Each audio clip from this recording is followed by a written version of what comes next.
Good morning. എല്ലാവർക്കും സുഖാണോ? എന്നെ കണ്ടിട്ട് ഒരു ചിന്താവിഷ്ടിയായ ശ്യാമള പോലെ ഉണ്ടല്ലേ. എൻ്റെ ഉള്ളിൽ ഇപ്പോൾ കുറേ ചിന്തകളുണ്ട് കേട്ടോ. വേറൊന്നുമല്ല, ഇക്കണ്ട പച്ചപ്പും കാടും മേടും ഈ ക്വാർട്ടേഴ്സിന് ചുറ്റും ഉണ്ടായിട്ടും എനിക്കിതൊന്നും പോരാ. എൻ്റെ കൈ കൊണ്ട് തന്നെ ഞാൻ മണ്ണ് കിളച്ച് നട്ട് നനച്ചുണ്ടാക്കുന്ന എന്തെങ്കിലുമൊക്കെ പച്ചപ്പ് കാണുമ്പോഴാണ് എൻ്റെ ഉള്ളിൽ ആ ഒരു സാറ്റിസ്ഫാക്ഷൻ വരിക. നമ്മൾ നമ്മുടെ ബാൽക്കണിയിൽ ഓൾറെഡി ഒരു കുഞ്ഞി കവറിൽ പച്ചമുളക് തക്കാളിയൊക്കെ നട്ട് വെച്ചിട്ടുണ്ടായിരുന്നു. പക്ഷെ അങ്ങനെ നിന്നാൽ അതിന് കാര്യമായിട്ടുള്ള വളർച്ചയൊന്നും ഉണ്ടാവില്ല.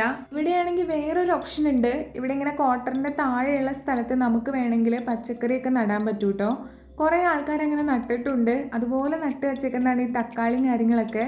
കുറേ പച്ചക്കറികളൊക്കെ ഉണ്ട്. അപ്പം ഞാൻ വിചാരിച്ചു എന്തുകൊണ്ട് എനിക്കും അങ്ങനെ ചെയ്തുകൂടാന്ന്. അങ്ങനെ എൻ്റെ ക്വാർട്ടറിൻ്റെ താഴെ എനിക്ക് എവിടെയെങ്കിലൊക്കെ ഇങ്ങനെ വെജിറ്റബിൾസ് നടാൻ പറ്റിയ സ്ഥലം ഉണ്ടോ എന്ന് ചെക്ക് ചെയ്യാൻ വേണ്ടി പോയതാണ് കേട്ടോ ഞാൻ. സ്ഥലം വേണ്ടത്രയുണ്ട്, നമ്മൾ നല്ലോണം ഹാർഡ് വർക്ക് ഇടണമെന്ന് മാത്രം. പക്ഷെ നമുക്കതൊക്കെ ഒരു സന്തോഷമാണ്. അങ്ങനെ എൻ്റെ സ്ഥലമൊക്കെ ഞാൻ കണ്ടുപിടിച്ചിട്ടുണ്ട്. അപ്പോൾ എല്ലാവർക്കും ഹാവ് എ നൈസ് ഡേ.